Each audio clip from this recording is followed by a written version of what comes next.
or broadcast. We're not on the Laodicea and Lookout. No stranger to the podcast. Good night broadcast here.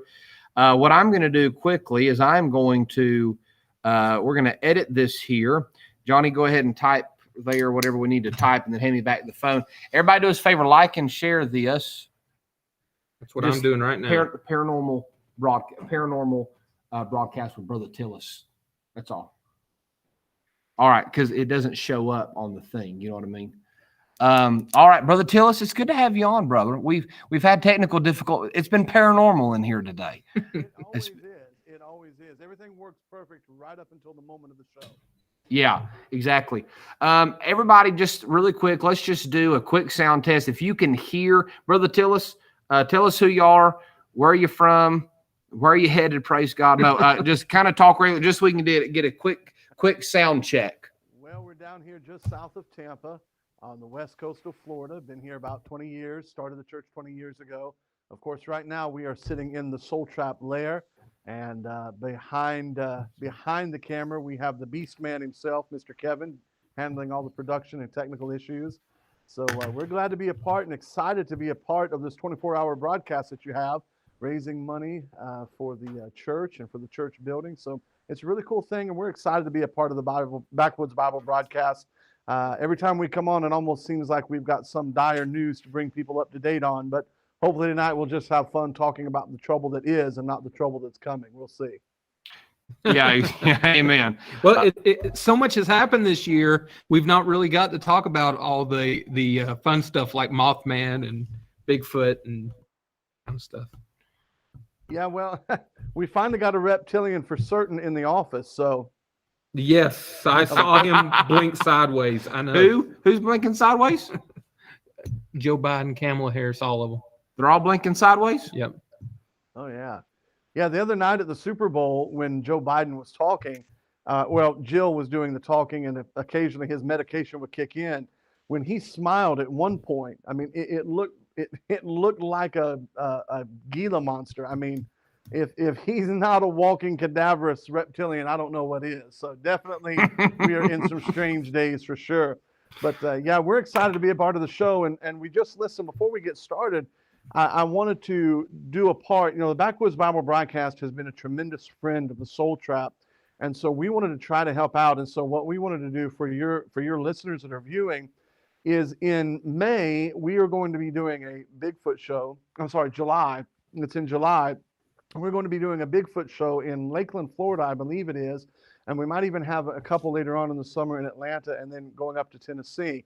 We have some new merchandise that's coming out for those shows. And one of them is a new design t-shirt that's coming out.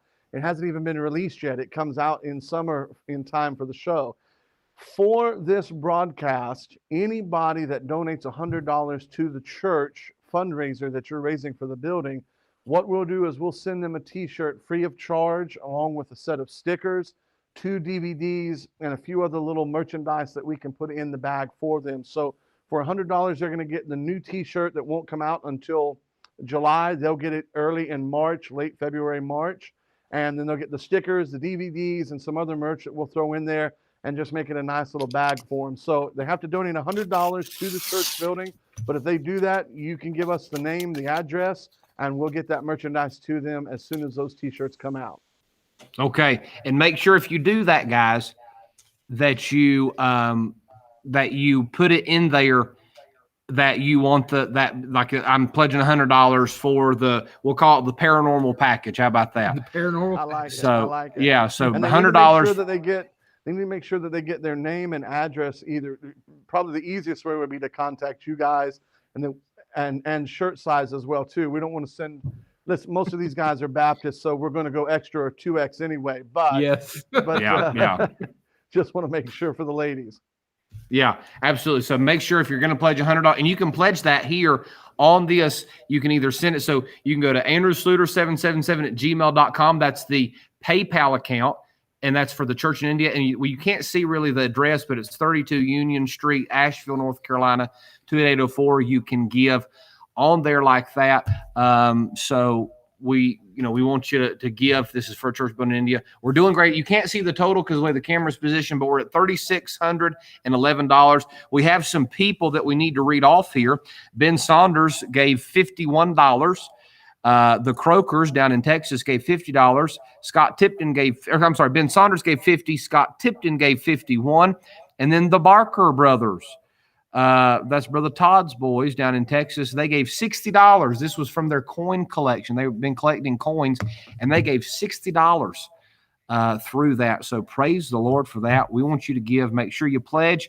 $100 if you want the paranormal package, or any amount is good. We're looking to get 10,000. We're just about, Brother Randy, we're about 389. Is that right, Matt? 389 from our next plateau of 4,000. So we really want to get there. Yeah. So we want to hear from you. All right, Brother Tillis, it's time to get weird.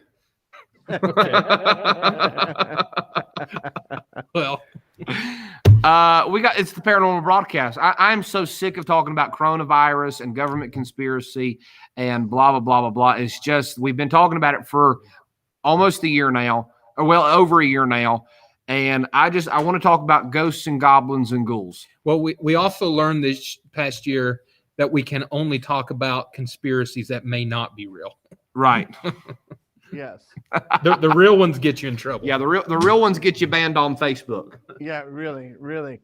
It is interesting that we're seeing an uptick in the paranormal activity, and I don't think that that's an accident, or I don't think that that's a coincidence. And one of the things that's interesting, we just did a show not long ago about revisited some castles and hauntings and that kind of thing like that.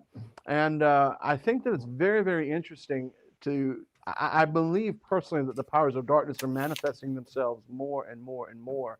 And it's very interesting. We're seeing a lot of uptick in ghosts and that kind of thing like that. So I think it's only going to get more and more as we get closer to the coming of the Lord.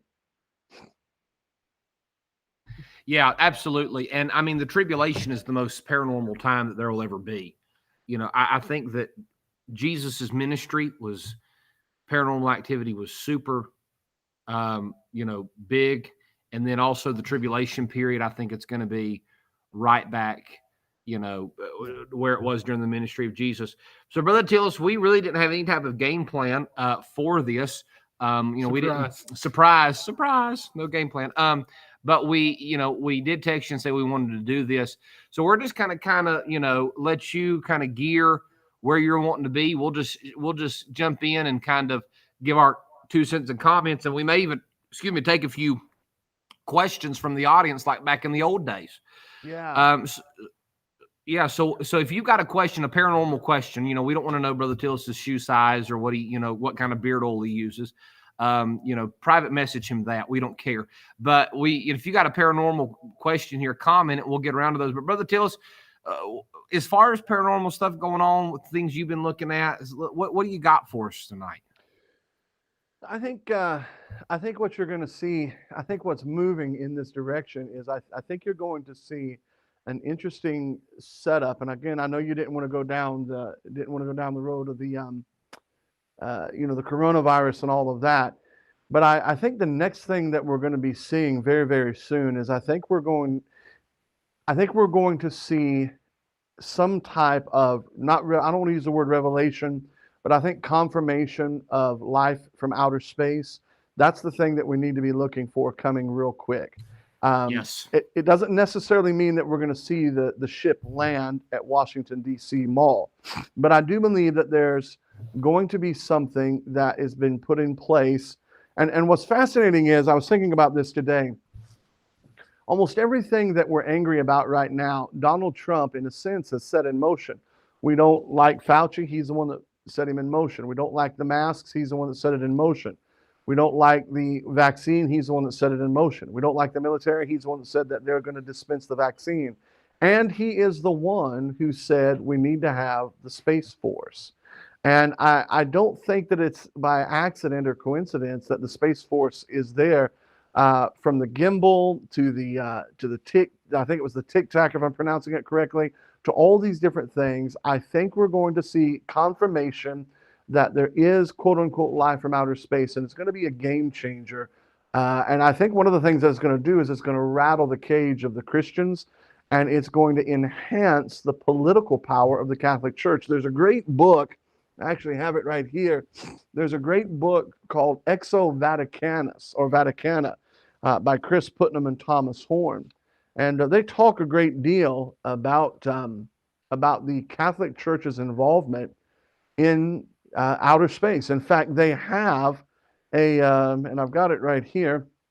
They have a whole branch of their theology at the Opus Dei and with the Jesuits that are working on a theology of aliens. How do we adjust our theology?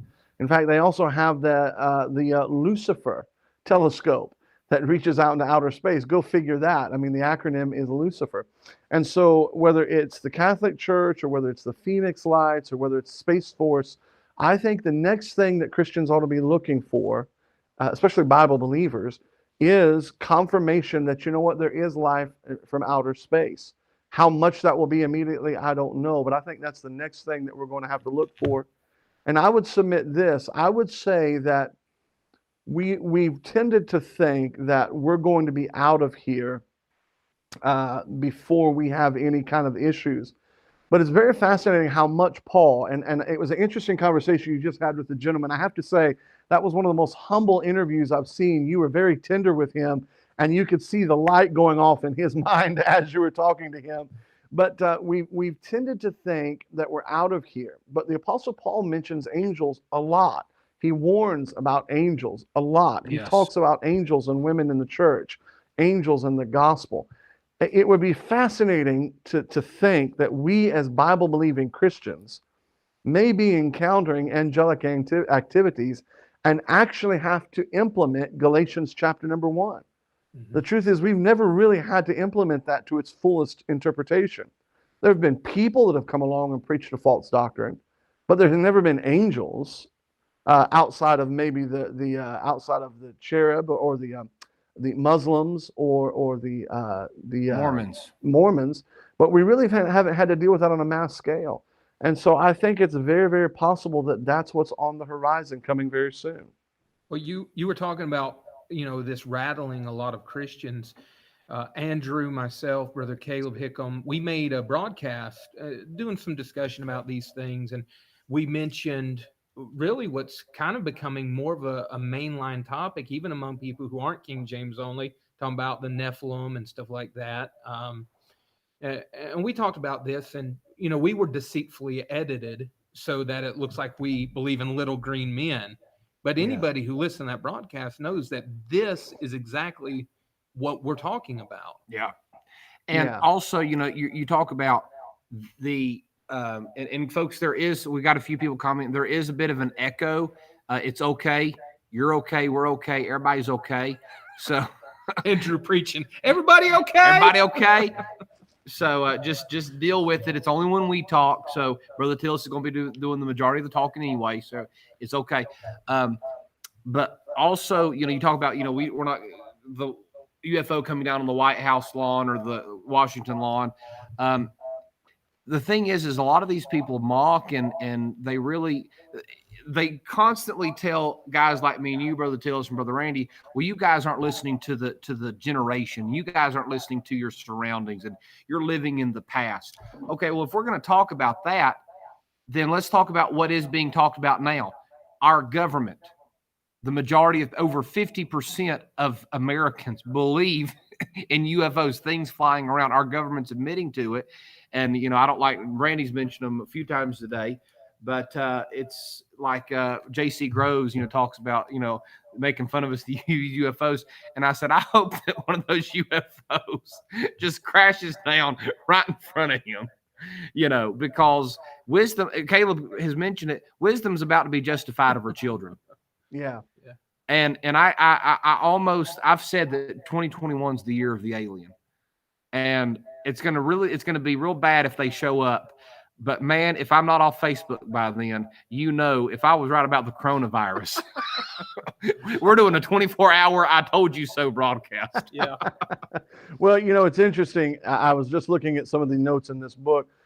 there was a high-ranking, and he was actually interviewed by Art Bell on Coast to Coast, and he said this, and this guy, and a lot of people know of this man, Father Malachi, and of course we don't espouse his doctrine, but he said this. He said, amongst those who are at the highest levels of Vatican administration and geopolitics, they know what is going on in space and what's happening and what's approaching us. And what is approaching us could be of great importance for the entire civilization. Another time he said, we are already interacting with people off Earth, and all of the Vatican's highest leaders are aware of it. Now, the truth is, I think that we're moving closer and closer. And like you said, this has never been about little green men. And you really can't see it, but in this book, there's a great picture. He was called the Beast. His name was Aleister Crowley. He was called the Beast. And he drew a picture of a demon that contacted him. And that demon's name, he called him Lamb, L-A-M. Now you ought to run that word and see how that shows up in space exploration and things like that. But he called it Lamb. And if you look at the picture of Lamb and look at a picture of an alien, it's strikingly similar, And there's just no way to get away from it. And so I agree. I think 2021 may very well be the year of confirmation, at least of some kind of life off of this planet. And I think it's going to begin to really shape the direction and set the stage for the Antichrist and how he comes. And I wouldn't say this is a doctrinal belief, but I have long felt that the Antichrist in some way, shape, or form is going to make some sort of heavenly appearance. And so, yeah, I think that's what's on the lookout right there for sure. So, Brother Tillis, you've got a video here. Are we ready to play that now, or is that something we're waiting on? Oh, well, no, yeah, we can play that. It ties in here. There's a great writer by the name of Bud Hopkins, Walker, Alice Walker, others that have for a long time, and David Icke is probably the biggest one that is known of. He has a book. David Icke has a book, and he's a little bit of a crazy guy himself. But David Icke has a book called Global Conspiracy. David Icke is really the first one mainstream that brought into the collective consciousness the concept and the idea of reptilian shapeshifters. And everybody laughed him off the screen. I mean, they thought, what a nut. And in some ways he is. Well, what he was simply saying is that there are beings that are able to shapeshift. They're able to manipulate and morph how they appear to humanity, but they are reptilian in nature. Well, you know, it's Peter Ruckman who talks about that fifth cherub and the amphibians and the reptilians and the fish being represented along that line. Satan is referred to as a dragon, as a snake, as a reptile. And so what he says is, Ruckman talks about that, but what Icke talks about is that there are beings that are out there. We've talked before about serpent seed, and is there a race of people of that wicked one that operate alongside of humans? Well, he talked about that in this book, and Billy Corgan was the Smashing Pumpkins. Now, that was back in my day, but he was the lead singer for the Smashing Pumpkins. Well, he talks about the fact that he actually encountered one of these shapeshifters, and very few people ever talk about it, but he mentioned it, and the video clip shows it, and it's very fascinating to watch it, or at least to listen to it if you have the audio. Okay, so we're playing this now. Yeah, you got it. Okay, all right. Just wanted to make sure. All right, we had some pledges coming in. I had to take care of it. That's a great segue from Brother Tillis, just to be well, you could train wrecked by you. Well, you saw me trying to do this. You could have said something. Randy's been like the silent guy over here. You agree with that, Randy? All right, play the video. Roll the video. Put that full screen, Johnny, if you can.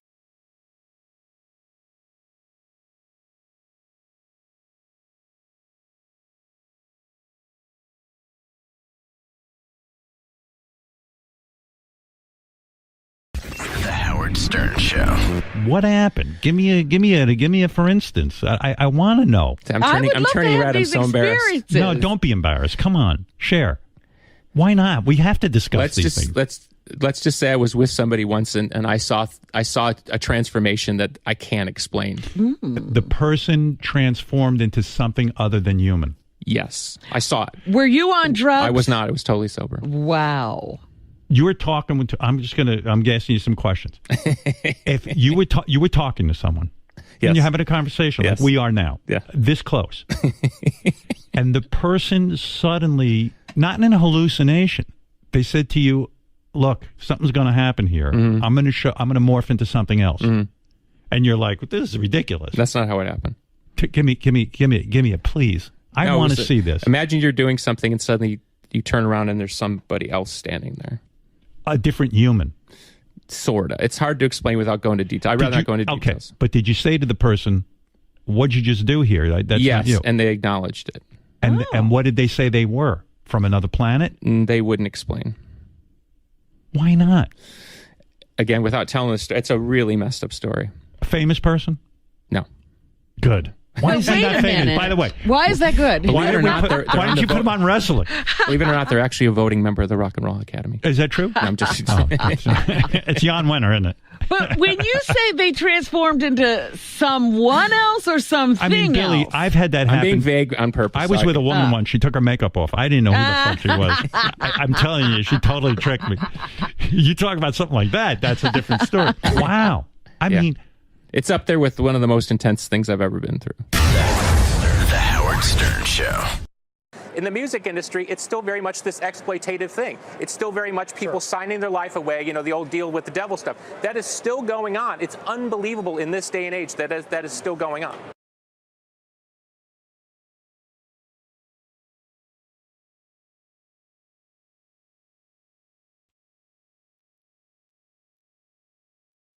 Got me? Can you hear me? Have you got me? Yeah, sorry, we forgot to press mute. Yeah, we can hear you now. Yeah. Wow. So there you have it. I mean, you have two statements. Number one, you have a guy that tells you that he was looking at somebody and they shape-shifted. What's fascinating to me, this is what's very interesting to me, was that he didn't give a lot of details, but when he asked what it was, he couldn't fill in the blank. The person wouldn't explain to him what it was. Now, that's a common theme with encounters. That's a very common theme.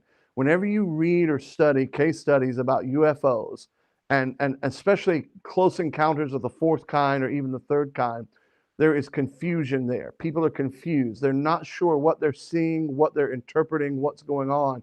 And that's very interesting because the Bible says God is not the author of confusion. But as far back, and again, I'm looking at David Icke's book, and I certainly don't endorse 90% of what he says. But when you start looking back at all of the cultures, Chinese, Asiatic cultures, South American cultures, Indian, Native American cultures, when you start looking at the cultures, they always stream back to some type of reptilian dominant power, whether it be priestcraft, whether it be kings, whether it be an invading army. I mean, the Anunnaki term itself means those who came from heaven to earth. And you can run down through there. And what's interesting is some people believe that the Sumerian tablets that actually list the Anunnaki kings might even be referring to a pre-Diluvian, pre-Adamic world that existed. And I don't want to get into the whole gap theory because I don't want to bring conviction on Brother Randy. But when you look Out of your face. when you look at the list of the Anunnaki kings and the Sumerians, they're describing something that was profoundly technological. And even the secular world is coming into that. There is a book written called It's Not Aliens, Worse, It's Us. And what they're suggesting, and this is interesting because I believe there was a writer by the name of Dolmage, what they're suggesting is that that pre-Adamic race, or maybe even there were some that survived through the Edenite race, that they are in inner earth. So when you start taking the heavens and the inner earth and piecing these things together, what you're saying is there's something big out there and it's coming our way. And I think 2021 might just be the year that it unleashes. Yeah, absolutely. I think one of the things, really quick, let me just say this. Some of you are asking how to give. It's right here. PayPal, Andrew Sluder 777 @gmail.com. You can give that way. So some people are asking, want to get that out of the way. In the comments, be sure and let us know. Yeah, in the that comments. you want the Soul Trap satchel. The soul, the paranormal package, the soul trap satchel. Yeah. Anyway, so what I think it's interesting, Brother Tillis, like you've kind of already mentioned, it's not just the fact that we find records of these things from ancient peoples. It's that we find records of these things from almost every ancient peoples. Yes. It's Yeah. not just the fact that they exist, it's the fact that it is a consistent acknowledgement throughout every culture on planet Earth. Yes. And What you have is, it's very interesting because right after the fall, what you have is that the people were not allowed back into Eden, but it's obvious that was still a source of worship. It's also obvious that there was still some kind of interaction with the sons of God. I have always said that the temptation of Eve made no sense unless she understood what the sons of God, what gods were. If she because doesn't Satan understand what appeals gods to were, them. there's no temptation to that. So Right. she had to have had some kind of interaction with that for that to happen, which means they had to be in proximity of the Garden of Eden. After that, after the fall, all of the myths, all of them, whether it's Greek mythology and Prometheus, whether it's the Shiva myths that are in India, all of them talk about the interaction of the gods and man. And they all have the same thing, like you said. They all have a very similar reptilian sort of a base that goes back to that. And it's very interesting that we've come full circle now, because that's one of the problems that I think people are scared about with this vaccine. And I hate to jump back into that, but we're now at the point of a vaccine where we are actually toying with our DNA, that we are playing around with our DNA. And so something is really going on. And I think, in fact, we did an episode not long ago called Weird Science. We've got one coming out tonight, and then the third part tomorrow night. But one of the things that's happening is science is now messing with the DNA. And you have to wonder, was there something closed off to us at the Garden of Eden that now Satan and the powers of darkness are trying to reopen? So let me say it like this. When Elisha was sitting there with his servant Gehazi, and he said, Lord, I pray that you would open Gehazi's eyes that he could see the armies of the Lord. What happened to Gehazi's eyes? What did God do? Was that a metaphor? How did Gehazi now see those beings that were there in time, space, reality, but were massless, almost, they were spiritual beings, but they were massless entities? Something happened to his eyes. I believe something biologically happened to his eyes that allowed him to be able to see. And right now, where we are in 2021, we are right at the very tip of what Ray Kurzweil called the singularity. We are now bridging the gulf between technology and medicine, and we are tinkering with the very fibrous reality of what it means to be a human. And we've known this before. People that get drunk or on drugs, they see the wall crawling with snakes. Some of that's just harmless, drunkenness. But you have to wonder, are they able to, is there something happening at a biological level that's allowing them to see into the spirit world? Well, we knew this before that. There's a book, and it's somewhere on the table here, but there's a book called the DMT, the God molecule, about how you can adjust people's eyes and see things. So what I'm getting at is that I think what we're doing is we're seeing the spirit world and the biological world beginning to close like it really never has before. It's interesting, there seems to be some kind of, for example, the opposite of Gehazi. Elisha, prays, his eyes are open, right? Something manifests in front of him physically that he had not seen before. Mm-hmm. Okay. But Jesus, when escaping the multitudes on two different times, he's a physical being. He does something that makes him disappear in front of the multitudes.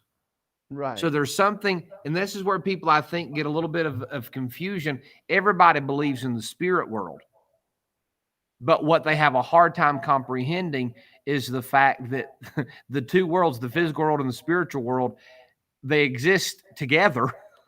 And sometimes there's crossovers between them. Yeah, so that's exactly. We just interviewed a young man who's working on his master's and then eventually his PhD. He's a physicist. And there are particles. We talk about dark matter, okay? But what it really should be called is transparent matter. That's what it's the really technical term. And what they're talking about is they're talking about something that's there. They know that it's there, but there's no mass, there's no weight. There's something there, but they can't put their hands on it. That's what quantum physicists are dealing with. Well, look, that's the spiritual world. Those beings that Gehazi saw were there, but they were, for lack of a better word, phantom, ghost. They were there, but they weren't. Tolkien writes about that in the spiritual armies. We see that those spiritual armies. And what's interesting is in science, in quantum science, that dark matter, those particles that they're finding, they're there alongside our plane of reality, and they have influence on our reality, but we don't know how. Hey, they're describing the spirit world. And not only are they describing the spirit world, they're describing a ghost. When we did our show not long ago on ghosts, somebody sent me an email and said, I can't believe you believe in ghosts. How dare you? And of course, they never take into context the whole thing that we were talking about. We weren't talking about absent from the body, present with the Lord, or in hell. But I told him, I said, well, I'll pray to the Holy Ghost and see if I can get some clarity on that. But the truth of the matter is, you're talking about a being that's there but not there. And just like you said, they're able to become transparent and not. And so you're talking way beyond fourth dimensional versus third dimensional world now. You're talking about a world that is parallel beside ours and sometimes comes into reality and sometimes doesn't. And that's what this book I was just talking about, the spirit, it's called the DMT, the spirit molecule. Rick Straussman is a doctor, not a Christian at all, but it's actually one of the most fascinating books I've ever read. One of the most, I would highly recommend any preacher to get this book and read it, because it will take Ephesians chapter 6 and put it crystal clear to you. It's called A Doctor's Revolutionary Research into the Biological and Biology of Near-Death and Mystical Experiences. And it's a case study. It's very dry, but if you understand what they're describing, it's very frightening. They would give them this DMT, and let me just give you a quick idea. This is what one participant who experienced it, and they did an experiment on, this is what he said. He said, there was a humming sound. I couldn't tell if it was the air conditioner. Then I felt like I was suddenly in the presence of an alien or aliens, vaguely humanoid. So they injected this DMT molecule into him. That's what he experienced. He said there was a serpentine color surrounding them, producing an outline of their shape. Based on my reading, I expected leprechauns, not anything like this. The bed was spinning, rocking. It was uncomfortable, alarming. There was some constriction in my chest. That feeling then turned into an alien presence. I tried to make contact and relax into it. Now listen to what he said about these things he saw on the other side. I remember that it seemed a lot more in control than I was. It was interested in my fear and in me. It was interested in my fear, the power of fear. Perfect love, the Bible says, casteth out fear. So whether it's Dr. Straussman or whether it's David Icke or whatever it is, we're seeing the spirit world now, not with people dancing around a bonfire in togas. We're seeing the spirit world put on mainstream display in technology, biology, medicine, and I think that, you know, we've been right all along, and I think Christians, a lot of them are out of the loop. They don't realize what's going on. Well, it seems like, you know, especially the American brand of Christianity is so caught up in materialism, dealing with things on a materialistic plane. And, you know, as one song mockingly put it, their first world white girl problems. that they miss out on spiritual things that Christianity has been associated with for, its entire existence. Yeah. Yeah. I agree. I mean, I agree with that wholeheartedly. And I think, there's a lot of things that are experienced. Like I'll tell you a story. I'll tell you a story that was related to me, since we're doing the long time and we're spending some time. I'll tell you a story that was related to me. I don't know whether it's true or not. I'll leave it to the listeners to decide. But when you go to other countries, for years and years and years, our missionaries have discussed the reality of the powers of darkness. Years ago, there was a missionary group that went to a South American country. They were doing some preaching, and there was 3 or 4 of the preachers, and they were getting ready to go to a particular mountainous region where the Sisters of Death, it was a cultic area in that South American, a cultic group in that area, had a real heavy presence. They got as far as they could at the base of that hill, and they had to walk their way up a long, winding trail all the way up through to get to this little village area at the very top. The missionary told them on the way there, he said, listen, there's been a lot of demonic activity, powerful activity. He said, I want you guys to be in prayer. Of course, these American guys are like, okay, whatever, we can handle it, because we, of course, have seen The Exorcist. So they get out, and they get as close as they can, and they begin to wind their way up the trail. It's very dark. And he says, now listen, I want everybody I don't want you guys to get lost. I want you to put your hand on the guy in front of you. Just, that way, as nobody getting off the trail, stay together. And then he turned to the guy, and he said, Rich, he said, you're going to be the very last one. I want you to put your hand on, and off we go. So they went up the trail, and, commotion, you know how it is. There was about 7 or 8 of them. They got up there. And as they were going up there, they could hear what the missionary called a witch that lived outside the village and up a little bit further. And he said, the missionary said that she's casting spells on them and praying down demons on them. They got up there. There was the village. They preached the gospel. It was a wonderful time. Everything was good. Everything was wonderful. And then they got ready to make their way back down. And the missionary turned and said, all right, guys, we're going back down. It'll be a little bit dark down this trail again. So make sure, just like you did, everybody put the hand on the shoulder of the man in front of them.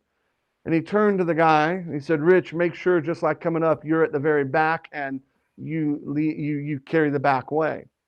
And Rich said, well, I think there was some confusion, preacher. He said, I wasn't in the back. And he goes, no, you were the last one. And Rich said, no, I wasn't, because there was somebody's hand on my shoulder.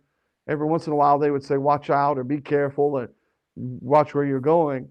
The missionary said, no, Rich, you were the last one coming up.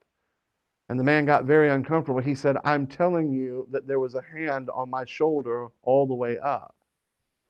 Now, whatever you do or don't believe of that story, there's a lot of powers of darkness that have been going on in mission fields around the world. And we're seeing that today now more than ever. There's a reason that we're seeing the increase in the sexual slavery, increase in the sexual falling of our leaders, all of those things. We are living in a mission field, and it's called the United States of America. And I think the powers of darkness are running wild and will run wild. Mm-hmm. Randy, comment on that. I'm responding to some people here that need Sure. I don't talk about a lot of stories, but one that I experienced, it was related to being in another country. We preached one night in Mexico. Andrew, you'll probably remember this. You remember I preached. When I projectile vomited like The Exorcist? No, but that did happen. That was the most paranormal thing that ever happened to me in Mexico. But you remember one night I preached, and this guy got saved, and he talked to us afterwards. I don't know if you were in the group that he talked to afterwards, but he said he didn't know if he should have got saved because he was consulting a witch. Mm-hmm. Do you remember that? Mm-hmm. Yeah. And of course, I didn't think anything of it. I just told him, he shouldn't feel that way. Went through the gospel again, through the scriptures, gave him assurance of salvation. And I had some crazy things end up happening to me. You and I really didn't even know each other that well at the time. We had talked a few times, but I called you when I was back in the States because some things were going on. Mm-hmm. So it does seem like in these places that are strongholds for these demonic religions, Catholicism that there is a strong presence, demonic activity. And let So me the say question this. is, so here's the question, Brother Randy. Here's the $64,000 question. I remember that when you came back to the States. So here's the question. What came back with you? Mm-hmm. So I don't think that we're really thinking through some of these things. What came back with you? You know, I don't think we're as, I'm not saying we should constantly be living this way, but I think there's a stickiness to the powers of darkness that we don't realize. And we bring things with us. And if we were to see all the things that are going on around us, it would absolutely blow our mind to recognize and to realize exactly what is going on around us. And I'll give you an example. This story was related, and I believe it. I know the person personally. I believe it's true. And I'll tell you the story. A lady in North Carolina. A lady in North Carolina, a young lady, got saved. Right after she got saved, she was playing around with some of the friends, and this was back in the late 60s, early 70s. And she was over at a friend's house, and a friend brought out a Ouija board and said, let's play with the Ouija board. Now, immediately, this lady felt uncomfortable. She was a young Christian, but she had the Holy Spirit of God in her and knew, boy, that feels odd to me. But nonetheless, she played anyway. So as girls will, these were young girls, probably in their late teens, early 20s. They eventually moved around to who's going to be, is Janie going to marry Bobby? Yes or no? Is Jane going to marry John? Yes or no? And then it got around to this lady. And they said, and called her name. And they said, who is she going to marry? And at the time she was dating somebody else. And so, the girls are moving their hands and you can't ever tell who's moving it or what. And so who is she going to marry? And it spelled out the word Jet. Well, they laughed and laughed and laughed and laughed and laughed. And so you're going to marry a jet? Stupidest thing in the world. But about 8 or 9 years later, this same lady came across a man who came into her restaurant. Her father owned it, and she was waiting tables. They fell in love, and she got married. And that woman was my mother. That man was my father, and my father's name was Joel Edward Tillis, and his nickname from the day he was born was Jet. Mm. Now, the question is, how did that thing know that? There's a lot of stuff out there we're not aware of. And I think one of the, as the famous movie, Usual Suspects in Kaiser Soze, the greatest trick that the devil ever performed was getting people to not believe in him, was just to think that he wasn't real and didn't exist. And I submit to you that the greatest trick that has happened to the American Christian within the last 60 to 70 years is a materialistic worldview that says demons and the powers of darkness are something that happens in the heart of Africa. But in reality, it's something you have to wonder when your kid or when a grown man is looking at pornography. Pornography always leads to sexual lust, and it always, if left alone, leads to fear, domination, power. That's exactly what that guy said when he crossed over in the DMT. He said it was interested in my fear. Mm. Anybody who's ever encountered the powers of darkness, your hair stands up, you get afraid. It's fear. And so you have to ask yourself, when one of your kids are looking at this thing, or when a grown man is looking at it, what's coming through that? What's sticking to him? And I think we're dealing with that in a big, big way right now. So I don't have a lot of paranormal experiences. In fact, me personally, I don't know if I really have any paranormal experiences. Brother Randy used to sword fight with devils back in his earlier days, but He gave up. and then he gave up. But I'm a firm believer in all of it. But I've had things go crazy. Always before a meeting, things go nuts. Always, like whenever things fall apart, like before the blowout that you were at, where we had a really good meeting, it was just crazy. But it's interesting, a couple of things. First of all, you mentioned the humming, where this guy said, he thought the AC might have been running, or the fan.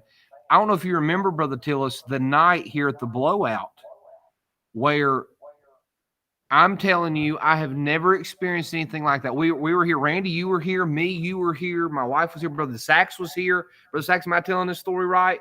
There was this buzzing, high-pitched buzzing, was giving me a headache, giving people in the congregation a headache. We turned off the sound system. We turned off the AC. I thought it was coming from outside here. Brother, there were some that said it sounded like it was coming from the speakers.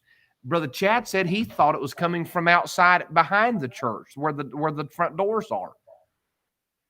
And it was like the whole service, you could feel it in there, the demonic oppression.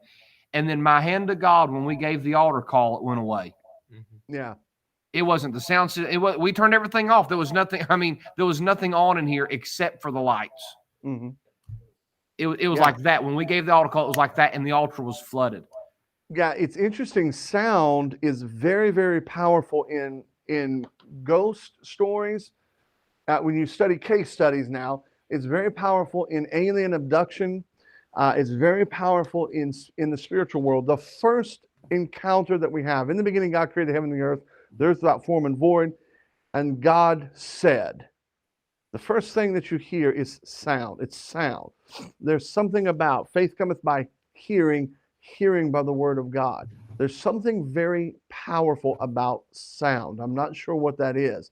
But in many of the case studies of UFO abductions, one of the first things that happens is not the bright shining light. If you'll do case study research, what you find is before that, there's usually the sound, a hissing, a buzzing, a rumbling. Now, my wife and I had an experience one night, and there's a term for it, and I can't remember it. I'd have to do some research.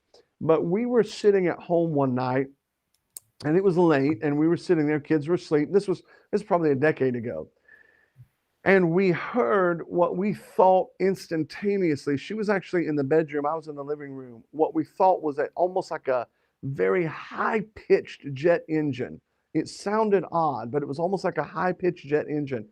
But it was so low and so close to us as it came up that I immediately jumped up and ran into the bedroom because I thought we were about to get hit with a plane. We're not that far from MacDill Air Force Base.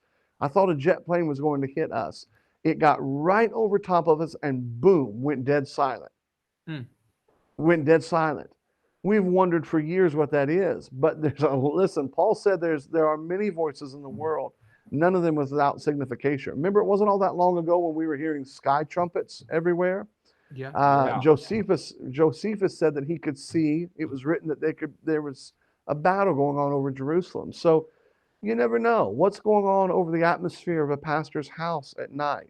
You never know.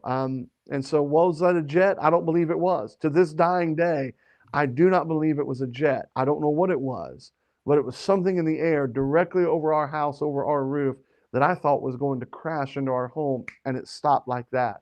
So there's definitely a lot of stuff out there, and yeah, it's amazing. Most people are fearful to talk about it because they don't want to be called weird or that kind of person.